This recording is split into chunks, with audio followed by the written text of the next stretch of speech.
बिस्मिल्लाह इन्नल हम्दुलिल्लाह नहमदुहु व नस्तईनुहु व नस्तगफिरुह व नऊज़ु बिल्लाहि मिन शुरूरि अनफुसिना व मिन सय्यिआति अमालिना मय यहदिल्लाहु फला मुदिल्ल लहु व मय युद्लिल फला हादिय लहु व अशहदु अन ला इलाहा इल्लल्लाहु वहदहु ला शरीका लहु व अशहदु अन्ना मुहम्मदन अब्दुहु व रसूलुहु अम्मा बाद फ़इन्न खैरुल हदीसि किताबुल्लाह व खैरुल हदी हदी मुहम्मदिन सल्लल्लाहु अलैहि वसल्लम व शर्रुल उमूरि मुहदसातुहा व कुल्लु मुहदसातिन बिदअह व कुल्लु बिदअतिन दलाला व कुल्लु दलालतिन फिन्नार।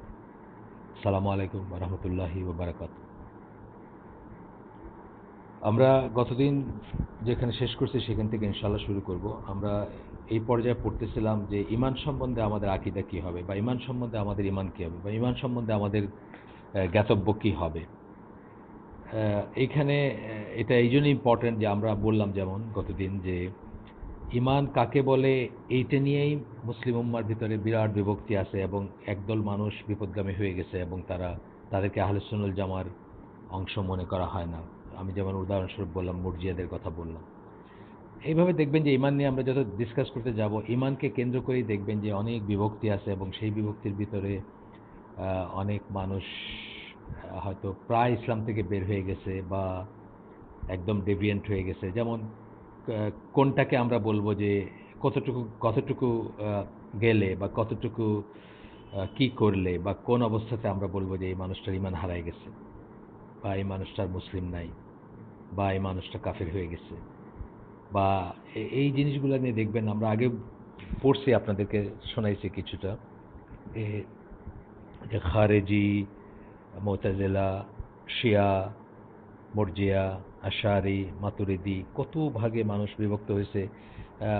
অনেকাংশেই কিন্তু এই ঈমান কি কি জিনিসে ঈমান আনবে, কোন কোন জিনিসকে ঈমান বলবে, কোন কোন জিনিসকে বলবে না, কতটুকু ঈমানকে বেয়ার মিনিমাম বলবে, কতটুকু থাকলে মুসলিম বা মুমিন বলবে আর কতটুকু না থাকলে মুসলিম বা মুমিন বলবে না, এই নিয়ে বিস্তর বিভক্তি আছে। এবং আল্লাহ রাসূল সাল্লাল্লাহু আলাইহি ওয়াসাল্লাম তার ডিভাইন উইজডমে আল্লাহ তাকে যা শিক্ষা দিয়েছেন সেটাতে, ডিভাইন উইজডম থেকে যে শিক্ষা দিয়েছেন সে থেকে জানতেন যে এই মুসলিম উম্মাহ এইভাবে বিভক্ত হবে, ভাগ হবে, ফেরকা হবে।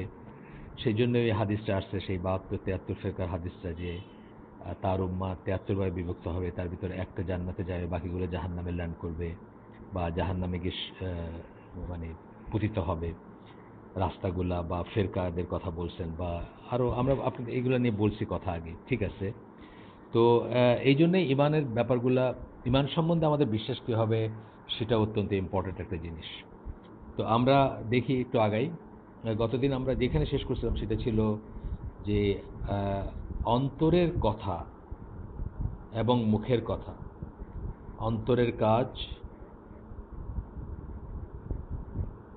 জিহ্বার কাজ এবং শারীরিক ফ্যাকাল্টি বা শারীরিক অঙ্গ প্রত্যঙ্গের কাজ, এই সব মিলাই হচ্ছে ঈমান। এই সব ঈমানের ভিতরে আসবে। তার আগে একটা লাইন পড়ছিলাম আমরা যে ঈমান includes both words and deeds.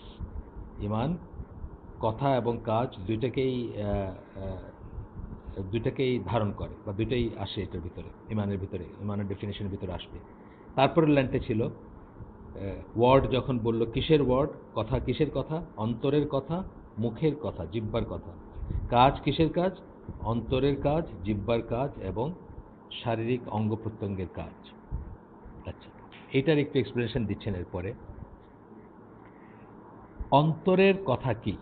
একটু আগে বললাম অন্তরের কথাটা আমি বলছি। অন্তরের কথাটা কি? অন্তরের কথাটা হচ্ছে বিশ্বাস, প্রত্যয়ন এবং নিশ্চয়তা। আবার বলি, অন্তরের কথা কি? অন্তরে যে বিশ্বাস ধারণ করছেন সেটা অন্তরের কথা। অন্তরের কথা হচ্ছে বিশ্বাস, অ্যাফার্মেশন বা প্রত্যয়ন, নিশ্চিত করলেন, লা ইলাহা ইল্লাল্লাহ বললেন, বিশ্বাস করলেন লা ইলাহা ইল্লাল্লাহ, তারপরে মনে মনে মনের ভিতরে বললেন বা প্রত্যয়ন করলেন, নিশ্চিত করলেন লা ইলাহা ইল্লাল্লাহ, যেটাই ঠিক। এবং নিশ্চয়তা মানে সার্টেনটি, যেটাকে বলি কোনো রকম সন্দেহ নাই। তারপরে সার্টেনটি কথাটা মানে হচ্ছে বা নিশ্চয়তাটা বা ইয়াকিন যেটাকে আমরা বলি সেটা হচ্ছে সন্দেহের উল্টা জিনিস। আচ্ছা, এরপরে বলতেছেন যে কথা, আমরা কথা পড়ছি কি অন্তরের কথা বলছি, তারপরে বলছি জিহ্বার কথা। জিহ্বার কথা কি? উচ্চারণ করে বললেন আশহাদু আল্লা ইলাহা ইল্লাল্লাহ ওয়া আশহাদু আন্না মুহাম্মাদান আবদুহু ওয়া রাসূলুহু, এটা। এবং acting in accordance with acting in accordance with all that it implies, এবং এই শাহাদা যখন বললেন, বলার পরে যা কিছু সেই শাহাদা ডিমান্ড করে সেই মতো করে কাজ করবেন। আচ্ছা, আর এরপরে আসলে কথা গেল, আমরা এই যে লাইনটা, লাস্ট লাইনটা পড়ছিলাম, সেখানে আমরা কথা বলছিলাম যে অন্তরের কথা, জিহ্বার কথা, তারপরে কাজ বলছিলাম, তিনটা বলছিলাম: অন্তরের কাজ, জিহ্বার কাজ এবং শারীরিক অঙ্গ প্রত্যঙ্গের কাজ। অন্তরের কাজ কি? যেমন ধরেন নিয়ত, কথার কথা, এই নিয়তটা হচ্ছে অন্তরের কাজ। যে কোনো জিনিসের জন্য, রিলিজিয়াস যে কোনো ব্যাপার, ধর্মীয় যে কোনো ব্যাপার, সোয়াবের যে কোনো ব্যাপার, আল্লাহর সন্তুষ্টির যে কোনো ব্যাপার, নিয়তটা খুব ইম্পর্টেন্ট জিনিস। আপনারা জানেন ওই হাদিসটা, ফেমাস হাদিসটা, প্রত্যেক কাজই হচ্ছে নিয়ত অনুযায়ী হবে সেই কাজটা, মানে নিয়তের উপর ডিপেন্ড করবে সেই কাজটা আল্লাহর কাছে অ্যাকসেপ্টেবল কিনা, এটা আপনার কাজে আপনার লাভ হবে কিনা, আপনি সওয়াব পাবেন কিনা, আপনি আল্লাহর নৈকট্য লাভ করবেন কিনা, এটা রিওয়ার্ড আছে কিনা, এটার জন্য পুরস্কার আছে কিনা, সব কিছু ডিপেন্ড করবে আপনার নিয়তের উপরে। এই নিয়তটা হচ্ছে অন্তরের কাজ। তারপরে হচ্ছে ধরেন মনে মনে একটা মানুষ বাহ্যত দেখাতে পারে যে সে আল্লাহর কাছে সারেন্ডার করছে, সে ইভেন নামাজও পড়তে পারে, সে সেজদাও করতে পারে, কিন্তু তার অন্তরে সে আসলে জানে যে সে রিয়েলি আল্লাহর কাছে নিজেকে সাবমিট করছে কিনা। তারপরে ধরেন সিনসিয়ারিটি টুয়ার্ডস আল্লাহ, এটা অন্তরের কাজ। আল্লাহর প্রতি বিশ্বস্ততা, যেটা সকল ভালো কাজকে, এরকম ডিফিকাল্ট কিন্তু এটা খুব সহজ না, সকল ভালো কাজের রিওয়ার্ড কেবল আল্লাহর কাছ থেকে চাওয়া এবং আল্লাহর প্রতি বিশ্বস্ত থেকে সকল ভালো কাজ করা, লোক দেখানোর জন্য না, আপনার মানুষের কাছে বাহবা পাওয়ার জন্য না, ইলেকশনে জেতার জন্য না, বা জনপ্রিয় হবার জন্য না, ইত্যাদি। হিউমিলিটি, আল্লাহর ব্যাপারে যখনই দেখুন, অনেক মানুষ আমরা অনেকেই চিন্তা করি না এইভাবে যে আল্লাহর সামনে আমাদের আসলে অস্তিত্ব, আমাদের সামনে একটা পয়েন্ট, যেটাকে আমরা বলি, আমরা যারা বিন্দুর ডেফিনেশন শিখছি, বিন্দুর ডেফিনেশন কি? যার শুধু অস্তিত্ব আছে, পজিশন আছে, কিন্তু দৈর্ঘ্য নাই, প্রস্থ নাই, উচ্চতা নাই, কিছু নেই, জাস্ট একটা ডট। আমাদের সামনে একটা ডট, যেমন আমাদের সাথে তবুও ডটের একটা তুলনা আছে, কিন্তু আল্লাহর কাছে সামনে আমাদের কোনো তুলনা নাই, মানে আমাদের সাথে আল্লাহর কোনো প্রপোর্শন নাই, কোনো ধরেন একটা ডটকে আপনি বলতে পারেন যে একজন মানুষের তুলনায় সে 10 কোটি ভাগের 1 ভাগ, কথার কথা আমি জাস্ট বলতেছি। কিন্তু আল্লাহর ব্যাপারে আমরা সেটা কোনোদিন বলতে পারবো না যে একজন মানুষ আল্লাহর তুলনায় 10 কোটি ভাগের 1 ভাগ, তা না। অসীম অসীম অসীম অসীম, কোনো প্রপোর্শনই নাই আল্লাহর সাথে আমাদের। এই কথাটা যদি আমরা মনে রাখি, তাহলে আমাদের আল্লাহর সামনে অনেক হিউমিলিটি থাকার কথা, বা আল্লাহর কথা যখন আসবে, আমরা পরে পড়বো, একটা আয়াত আছে সূরা আনফলের আয়াত, যে মুমিন বা বিশ্বাসী হচ্ছে তারাই, কেবল তারাই, আল্লাহ বলতেছেন, যখন তাদের সামনে আল্লাহর কথা উচ্চারিত হলে তাদের অন্তর কেঁপে ওঠে। আসলে কি আমরা সেরকম না, কারণ আমাদের সাথে আল্লাহর কোনো সম্পর্ক স্থাপিত হয় না। যদি সম্পর্ক স্থাপিত হইতো, আমরা যদি বুঝতাম, প্রতিনিয়ত যদি রিয়েলাইজ করতাম যে আল্লাহ কে, আল্লাহ কি, আল্লাহ কত মহান, কত বড়, কত পাওয়ারফুল, তাহলে আল্লাহর সামনে নিজেদের অস্তিত্বটা আমাদের একেবারে ক্ষুদ্রাতি ক্ষুদ্র মনে হইতো, এবং আমরা সেই হিউমিলিটি যেটাকে বলে, সেই নম্রতা, সেই নিজেকে ছোট করে নেওয়া আল্লাহর সামনে, সেটা আমরা করতে পারতাম। সেটা করতে পারি না, বিকজ আমরা এইভাবে চিন্তা করে দেখি না। একজন স্কলার, বিদেশি স্কলার, আমি আপনি চাইলে পরে একসময় আমি এক্স্যাক্ট কোটেশনটা পড়ে শোনাবো। তো উনি বলছে যে আল্লাহ যে আমাদেরকে আই কথাটা বলতে দিচ্ছেন, আই, আই মানে আমি। আমরা অনেক সময় বলি আমি এইটা করছি, আমি ওইখানে গেছি, আমি এটা আর্ন করছি, এটা আমার বাড়ি, ওইটা আমার গাড়ি, আমি পিএইচডি করছি, অথবা আমি বিরাট। এই যে আই কথাটা উনি বলতে চান, ফ্রিটজফ শন ওনার নাম, সুইজারল্যান্ডে বাড়ি ওনার, সুইস জার্মান ছিলেন, মুসলিম ছিলেন, বেঁচে আছেন কিনা আমি জানি না। তার একটা বই আমি পড়ছিলাম, সেখানে একটা কোটেশন ছিল, মানে একটা কোটেবল কোট ছিল, আর যে আমাদেরকে যে আল্লাহ আই বলতে দিছেন, এটা অত্যন্ত করুণা করে দিছেন। আল্লাহ যেখানে নিজেকে আই বলতেছেন, সেখানে আর কোনো আই থাকার কথা না দুনিয়াতে, মানে আমি বলে কিছু থাকার কথা না। মহাবিশ্বে কেউ আমি বলতে পারার কথা না। আমি এটা করছি, আমি এটা করি, আমি এটা জানি, আমি এটা ওন করি, এই কথাগুলো বলতে পারার কথা না। আল্লাহ দয়া করে আমাদেরকে আই বলতে দিচ্ছেন। এই কথাটা যেন আমরা মনে রাখি এবং মনে রেখে যেন আল্লাহর প্রতি আমাদের হিউমিলিটি থাকে, নম্রতা থাকে। আমরা যেন ছোট হয়ে নরম নরম হয়ে যেন আল্লাহর সামনাসামনি হই অথবা আল্লাহর কথা মনে করি। অনেক সময় দেখবেন মানুষ অনেক সময় আল্লাহর উপর রাগ করে, নাউজুবিল্লাহ, রাগ করে আল্লাহর উপর মানুষ। অনেক সময় এমন ধরেন তার সন্তানটা মারা গেছে অথবা তার সম্পদটা নষ্ট হয়ে গেছে অথবা তার ওয়াইফটা মরে গেছে বা কিছু একটা, মানে দেখবেন একটা একটা রেজ চলে আসে মানুষের ভিতরে এবং এক ধরনের একটা বিদ্রোহ চলে আসে।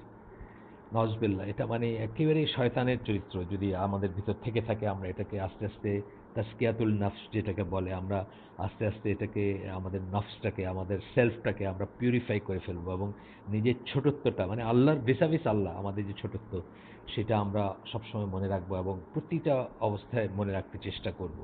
এই জন্য কিন্তু আল্লাহ ওই যে রাদি আল্লাহ আনহু রাদু আনহু একটা সূরাতে বলছেন না যে তাদের উপর আল্লাহ রাজি, তারাও আল্লাহর উপর রাজি।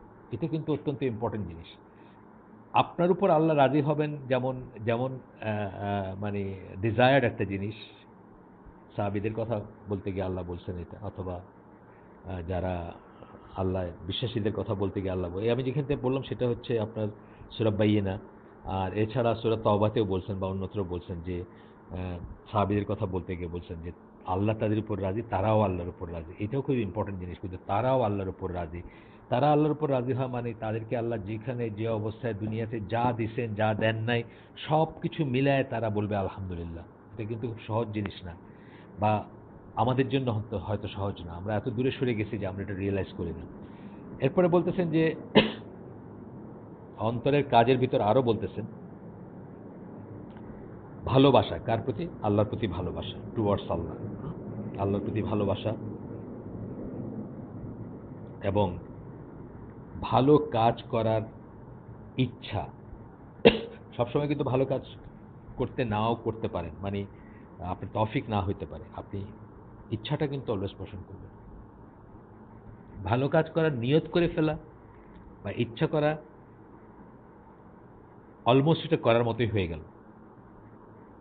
কোন সেন্সে বললাম? যে যদি আপনি মারা যান বা কোনো কারণবশত আপনি সেটা ফুলফিল করতে পারলেন না, ইচ্ছা থাকা সত্ত্বেও পারলেন না, এবং যখন মারা গেলেন বা যখন আপনার ক্ষমতাটা চলে গেল করার, তখন পর্যন্ত আপনি আপনার ইন্টেনশনটা ঠিকই ছিল। সেই ক্ষেত্রে কিন্তু অনেক অনেক ক্ষেত্রেই আপনি ওই ইন্টেনশনের জন্য রিওয়ার্ড পেয়ে যাবেন আল্লাহর কাছে।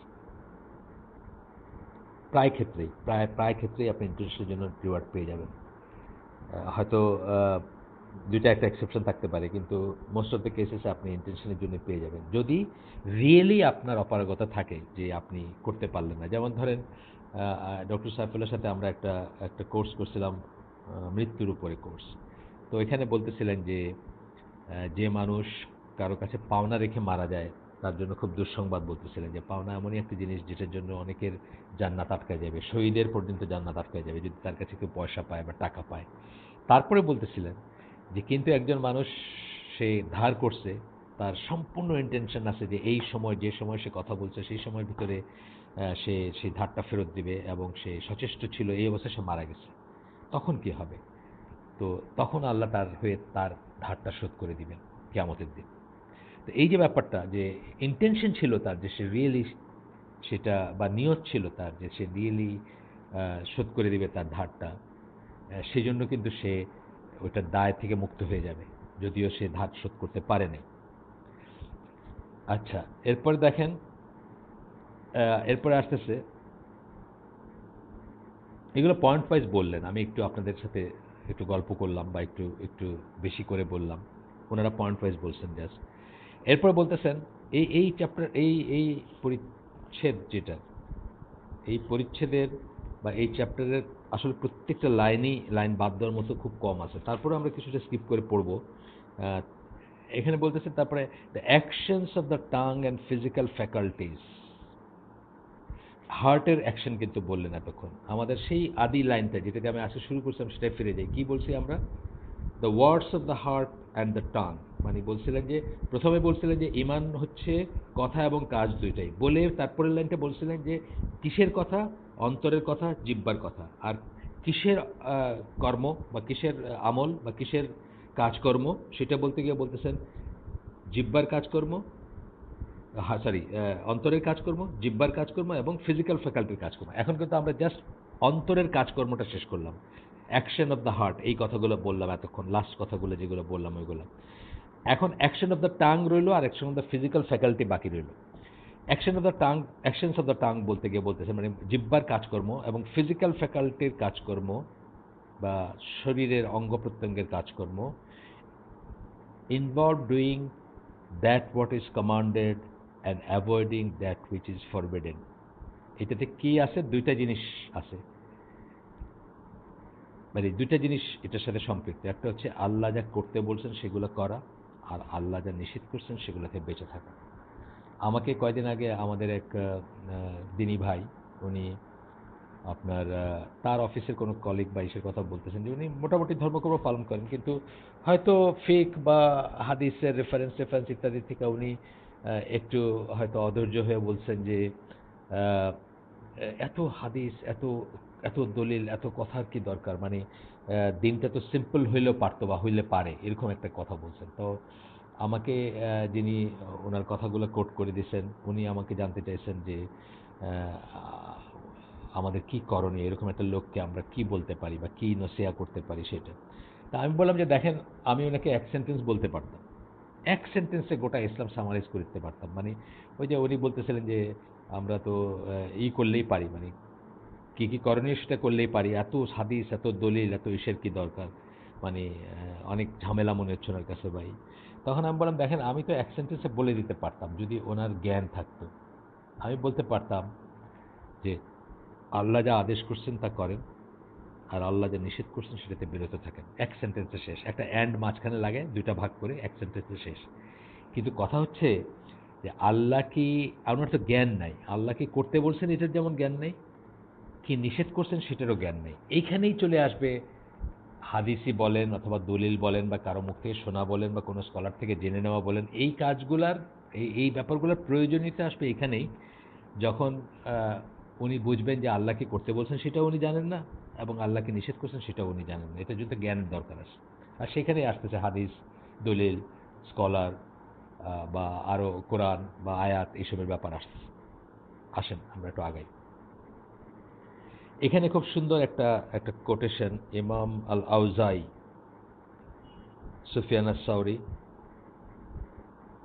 আল হুমায়দি এবং আরও অনেকে আহ, এই কথাগুলো বলতেন। সেই কথাগুলোর একটা জাস্ট, এখানে 3টা লাইন আছে ইংরেজিতে, একটা প্যারাগ্রাফ 3টা লাইনে, কিন্তু আপনারা মনে রাখার চেষ্টা করবেন। আর এটা তো আপনাদের রেকর্ডেড থাকবে, আমি পড়ব, রেকর্ডেড থাকবে, দরকার হলে লিখে নেবেন। খুব সুন্দর কথাগুলো। আমি প্রথমে পড়ে যাই পুরাটা, তারপরে আমরা একটু একটু করে আলোচনা করবো সেটা নিয়ে। There is no faith without actions, comma, and no word and no action without intention, comma, and no word, action or intention unless it is in accordance with the sunnah. বিশাল একটা কথা, আপনি একটা বই লিখে ফেলতে পারবেন এই কথাগুলো এক্সপ্লেন করে। বলতেছেন কি যে কোনো বিশ্বাস বা ঈমান নাই যদি অ্যাকশন না থাকে, কর্ম না থাকে, কাজ না থাকে, হ্যাঁ, কাজ না থাকে, ডিডস না থাকে, অ্যাকশন না থাকে, তাহলে কোনো ঈমান নাই। অর্থাৎ ঈমান থাকলে অ্যাকশন থাকতেই হবে। তারপরে বলতেছেন আর no word and no action without intention, কোনো কথা অথবা কোনো অ্যাকশনেরও মানে হয় না যদি নিয়তটা ঠিক না হয়। আপনি অনেক বড় বড় কথা বললেন যে মানুষের সেবা করা উচিত, এটা করা উচিত, এবং সেবা করলেনও আপনি মানুষের, দুস্থ মানুষকে বা ক্ষুধার্তকে খাবার দিলেন, কিন্তু আপনার ইন্টেনশনটা ঠিক না। ইন্টেনশনটা হচ্ছে ইলেকশনে জেতা, অথবা ইন্টেনশনটা হচ্ছে তার কাছ থেকে কিছু আদায় করা। তাহলে কি হলো? ওই কাজগুলো মিনিংলেস হয়ে গেল। কথাটা কাজটা দুইটাই মিনিংলেস হয়ে গেল, মিনিংলেস হলো। তারপরে বলতেছেন and no word, action or intention, এবং কোনো কথা বা কোনো কাজ বা কোনো নিয়ত নাই, অথবা কথাও আছে, আপনার কাজও আছে এবং নিয়ত আছে, কিন্তু সব নিষ্ফল হবে unless it is in accordance with the সুন্নাহ, যতক্ষণ এটা সুন্নাহ অনুযায়ী না হয়। তাহলে আমরা একটু উদাহরণ দিয়ে বলি আরেকবার, যে আপনি বললেন যে নামাজ পড়া উচিত, আপনি নামাজ পড়ার জন্য দাঁড়াইলেন, রেডি হলেন, অজু করলেন, দাঁড়াইলেন, নিয়ত করছেন, অজুর নিয়ত ঠিক আছে, নামাজের নিয়ত ঠিক আছে, কিন্তু নামাজটা সুন্নাহ অনুযায়ী পড়লেন না। আল্লাহ রসুল যেভাবে পড়তে বলছেন, সে হাদিস সবাই জানেন, খুব ফেমাস হাদিস। আমাকে যেভাবে নামাজ পড়তে দেখছো বা আমাকে যেভাবে সালাত আদায় করতে দেখছো সেইভাবে সালাত আদায় করো। এক লাইনে শেষ, সব কথা শেষ। আপনার আমার দুনিয়ার মুসলমান যে নিজেকে ক্লেম করবে সবার একদম ছুটে যাওয়া উচিত এটা জানার জন্য যে আল্লাহ রসুল কীভাবে নামাজ পড়তেন, আল্লাহ রসুল কীভাবে সালাত আদায় করতেন।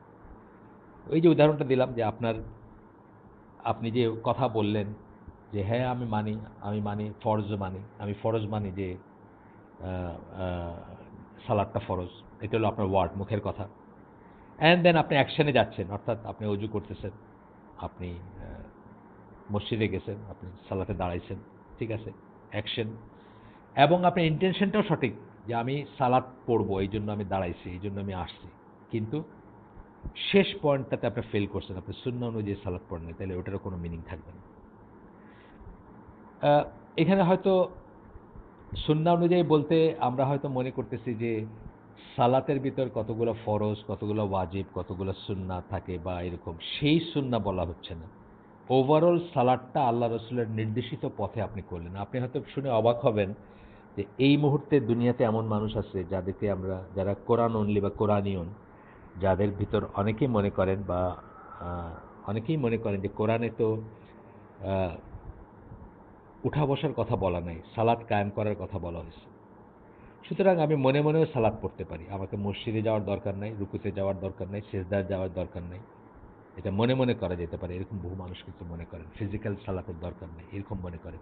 তাহলে কি দাঁড়ালো এখানে? দুইটা জিনিস হলো। একটা হলো উনি প্রাথমিকভাবে উনি সুন্নাহ অনুযায়ী করলেন না জিনিসটা, এই সেন্সে আমি সুন্নাহটা বলতেছি। অর্থাৎ আল্লাহ রসুল সাল্লাহ সাল্লাম কোনো একটা জিনিস যেভাবে করতে বলে গেছেন, দেখাইতে বলে গেছেন, ইবাদতের প্রত্যেকটা জিনিস কিন্তু সেখান থেকে নিতে হবে। হজের ব্যাপারে বলছেন, শুনুন, এইটা যেমন সালাতের ব্যাপারে বললাম, হজের ব্যাপারে বলছেন না যে তোমরা আমার থেকে হজের নিয়মকানুন শিখে নাও। আপনি দেখবেন সহিহ হাদিস এটা কেন বলছেন? কারণ জানার আর কোনো উপায় নাই। আল্লাহ কি চান সেটা জানার একমাত্র উপায় হচ্ছে তার কাছ থেকে দেখে নিতে হবে, শিখে নিতে হবে যে কীভাবে এই কাজটা করব, ইবাদতের সকল কাজে। আচ্ছা, এই প্যারাগ্রাফটা আপনারা ইনশাল্লাহ লিখে ফেলবেন। লিখে দরকার হয় যারা পড়াশোনা করেন তাদের টেবিলে পেস্ট করে রাখতে পারেন, তো প্রিন্ট আউট করে ছোট্ট করে, এই ছোট্ট দুটা লাইন আবার পড়ি আমি। There is no faith without actions, comma, and no word and no action without intention, comma, and no word, action or intention unless it is in accordance with the sunnah. ব্যাস, শেষ। আচ্ছা, এরপর আমরা একটু আগাই।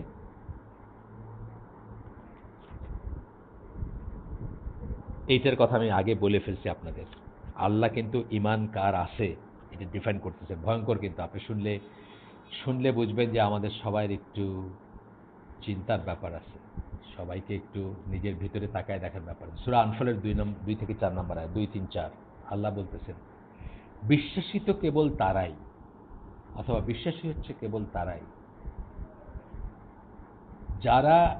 যাদের অন্তর ভয়ে কেঁপে ওঠে যখন আল্লাহর কথা তাদের সামনে বলা হয়, আল্লাহ সম্বন্ধে বলা হয় বোঝানো হচ্ছে আর কি, এবং যখন আল্লাহর আয়াতসমূহ তাদের সামনে তেলাওয়াত করা হয় তখন সেই আয়াতসমূহ তাদের ঈমান বাড়ায় দেয়। অর্থাৎ একটা আয়াত তেলাওয়াত করলে তাদের ঈমানটা বৃদ্ধি পায়, আর তারা কেবল আল্লাহর উপর তাওয়াক্কুল মানে ভরসা করে। এরপরে বলতেছেন অনওয়ার্ড, মানে একই ইসের আন্ডারে চলতেছে এখন। বিশ্বাসিত কেবল তারাই এটার আন্ডারে চলতেছে যারা সালাত কায়েম করেন এবং তাদেরকে যা দেওয়া হয়েছে রিজিক হিসাবে তার থেকে তারা খরচ করে। তারপরে এখন চলতেছে, শেষ হয়নি। এরাই হচ্ছে সত্যিকার বিশ্বাসী, আর তাদের জন্য রয়েছে বিশাল সম্মান বা মর্যাদা, তাদের প্রভুর কাছে তাদের জন্য মর্যাদা রয়েছে এবং ক্ষমা। আর জেনারাস প্রভিশন মানে বোঝানো হচ্ছে জান্নাত। সূরা আনফালের 2 থেকে 4 নম্বর আয়াত। আমার সামনে যেহেতু ইংরেজিতেই ট্রান্সলেশনটা আছে, আমি একবার পড়ে দিই আপনাদের। বাংলায় আপনারা দেখে নিন আপনাদের কাছে, যখন কোরআন তো সবাই ঘরে আছে। The believers are only those, এই আয়াতটা শুরু হচ্ছে ইন্নামা দিয়ে। আপনারা জানেন ইন্নামা মানে কেবল, কেবল, কেবলই। ইন্নামাল মুমিনুনা বলে শুরু হয়েছে এটা। The believers are only those who, when Allah is mentioned, feel a fear in their hearts, and when His verses are recited unto them, they, ব্র্যাকেটে বলতেছেন the verses মানে আয়াতগুলা, increase their faith and they put their trust in their Lord, who perform a salah and spend out of what we have provided them. It is they who are the believers in truth. For them are grades of dignity with their Lord, and forgiveness and the generous provision. আপনি দেখেন, আমাদের উচিত নিজের ভিতরে তাকায় দেখা যে আমাদেরকে এই জিনিসগুলো হয় নাকি। যদি না হয় তাহলে উই বেটার চেক আওয়ার ইমান। আমাদের নিজেদের ইমান নিয়ে একটু ভয় পাওয়া উচিত। আল্লাহর কথা উচ্চারিত হইলে কি আমাদের ভয় আসে? আয়াত পড়ে শোনাইলে কি আমাদের ইমান বাড়ে? আমরা কি আল্লাহর উপর তাওয়াক্কুল করি? শুধুমাত্র আল্লাহর উপর তাওয়াক্কুল করি? আমরা কি সালাত কায়েম করি রেগুলার? আমাদেরকে আল্লাহ যা দিচ্ছেন তা থেকে কি আমরা খরচ করি আল্লাহর পথে? এই সব হচ্ছে বিশ্বাসিত কেবল তারাই আন্ডারে আসে। আমাদের উচিত এটা নিয়ে ভালো করে চিন্তা করা। এরপরে আরো আয়াত সমূহ আছে, আমি সেগুলো আর পড়লাম না। আরো বেশ কিছু আয়াত আছে।